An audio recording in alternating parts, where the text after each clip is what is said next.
안녕하세요. 미고성형외과 강은택 원장입니다.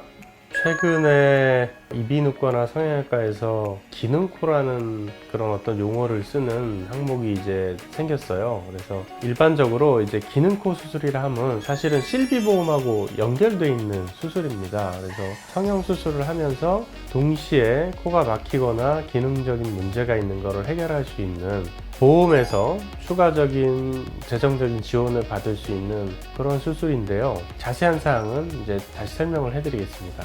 우리가 일반적으로 기능코 하면 그 안에 들어가는 항목들이 있는데요. 첫 번째가 이제 비중격 만곡증, 두 번째가 하비갑계 비대증, 세 번째가 비밸브가 좁아져서 막히는 비밸브에 의한 코막힘 증상. 보통 이 정도 세 가지 정도 때문에 기능적인 코 수술을 하게 됩니다. 코 성형을 하게 되면 대체적으로 이제 비중격을 사용하는 경우가 많고 수면 마취하에 코 수술을 하기 때문에 기능적으로 비중격이 만곡증이 있어서 휘거나 또는 비중격 만곡증이 있다면 하비갑계 비대증을 동반한 경우가 많거든요. 그래서 비중격 만곡증을 교정을 해주면서 동시에 하비갑계가 커진 쪽을 고주파나 또는 하비갑계 절골술로 바깥쪽으로 밀어서 숨 쉴 수 있는 공간을 넓혀주는 수술을 하는 거고요.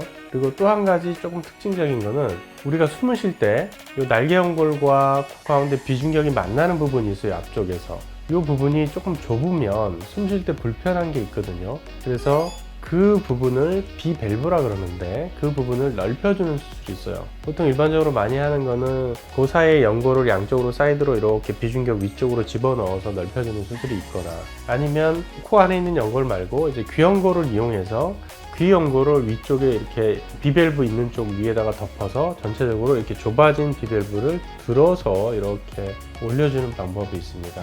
최근에 좀 우려스러운 점이 기능코 수술이 꼭 필요하지도 않은데 무조건 그런 수술을 원하거나 또는 추천하는 경우가 있습니다. 저는 기능적으로 꼭 문제가 없다면 미용적인 수술은 미용적으로 하면 되고요. 하지만 특별한 원인에 의해서 코가 막힘 증상이나 평소에 불편함이 있다. 그런 경우에는 CT를 찍고 미리 전문의와 상담하에 필요하다면 하는 게 좋겠습니다. 이게 만약에 비중격 만곡증이 심하지 않은데 굳이 비중격 연골을 떼어서 만곡증 수술을 하게 되면 괜히 비중격만 사용한 격이 되기 때문에 그런 경우에는 좀 주의가 필요하다고 생각합니다.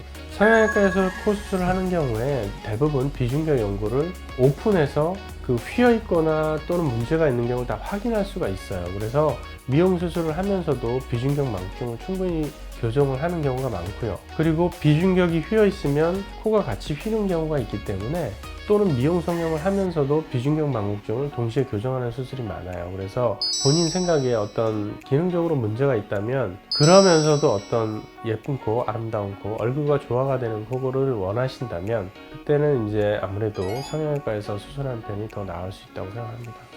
실비보험이 적용이 되는 것은 미용적인 목적에 의한 코 수술은 적용이 안 되고요. 아까 말씀드린 기능코 성형을 해야 되는 케이스에서 기능코 성형 3가지 그 수술이 포함됐을 때는 보험회사에서 그 부분에 대해서는 보상이 나오는 거죠. 근데 상황에 따라서는 보상 액수가 보험회사나 이런 곳에 따라서도 조금 달라지기 때문에 정확히 어느 정도 보상이 된다고 말씀드리긴 어렵고요. 그 부분은 아마 약관이나 또는 보험회사에게 문의해 보셔야 될 것 같습니다. 지금까지 기능코 성형에 대해서 알아봤습니다. 미고성형외과 강은택 원장이었습니다. 감사합니다.